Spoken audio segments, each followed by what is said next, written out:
미국 킬링 커뮤니티 교회에서 많은 분들이 은혜를 받으시어 삶의 지혜를 얻고 새로운 삶을 살게 되었던 손동원 박사님의 바이블 메시지 내용입니다.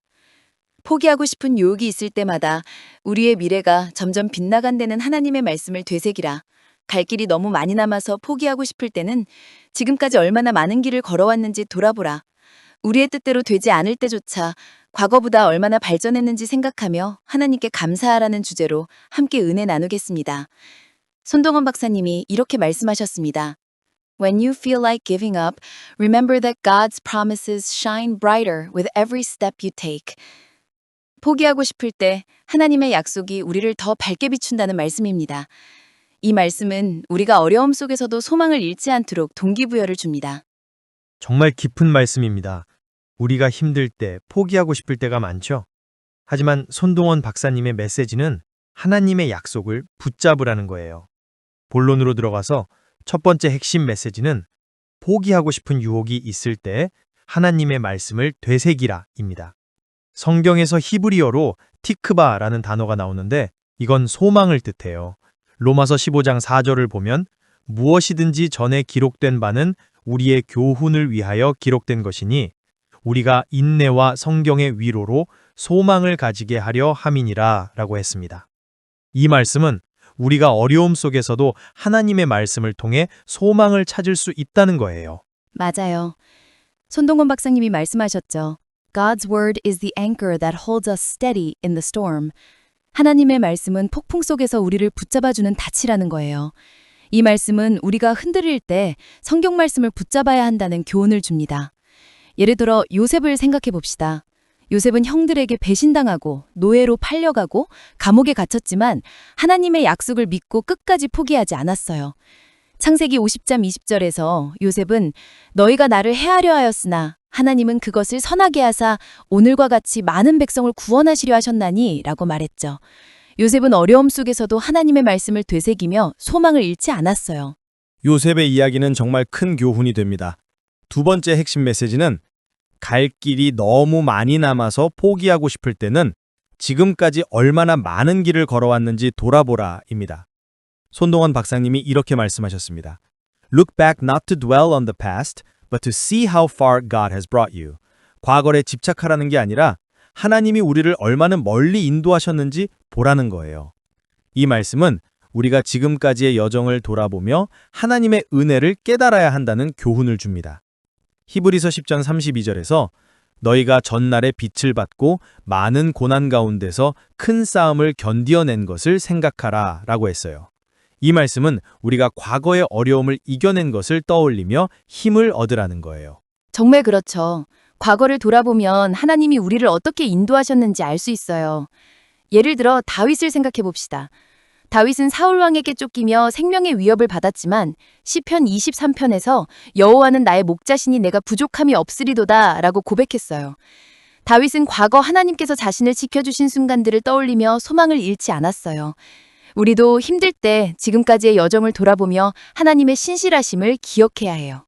맞아요. 세 번째 핵심 메시지는 우리의 뜻대로 되지 않을 때조차 과거보다 얼마나 발전했는지 생각하며 하나님께 감사하라입니다.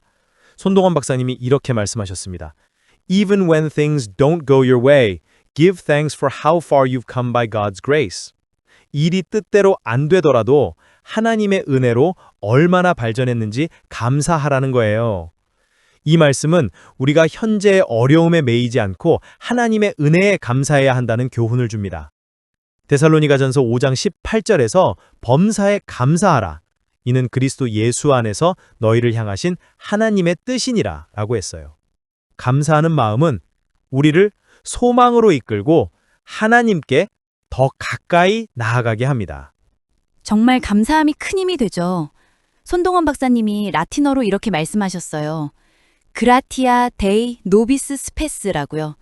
이건 하나님의 은혜가 우리에게 소망을 준다는 뜻이에요. 이 말씀은 우리가 어떤 상황에서도 하나님의 은혜를 생각하며 감사하면 소망을 잃지 않는다는 교훈을 줍니다. 예를 들어 바울 사도를 생각해 봅시다. 바울은 고린도후서 12장 9절에서 내 은혜가 내게 족하도다. 이는 내 능력이 약한 데서 온전하여짐이라 라는 말씀을 들었어요. 바울은 육체의 가시로 고통받았지만 하나님의 은혜를 생각하며 감사했고 그로 인해 소망을 잃지 않았어요. 바울의 이야기는 우리가 감사함으로 소망을 붙잡을 수 있음을 보여줍니다. 이제 말씀을 듣고 생활에 적용할 수 있는 실천 원칙 3가지입니다. 첫 번째 실천 원칙은 매일 하나님의 말씀을 묵상하는 것입니다. 시편 119편 10절에서 주의 말씀은 내 발의 등이요 내 길의 빛이니이다 라고 했어요. 매일 성경을 읽고 묵상하면 포기하고 싶은 순간에 하나님의 약속을 되새길 수 있어요.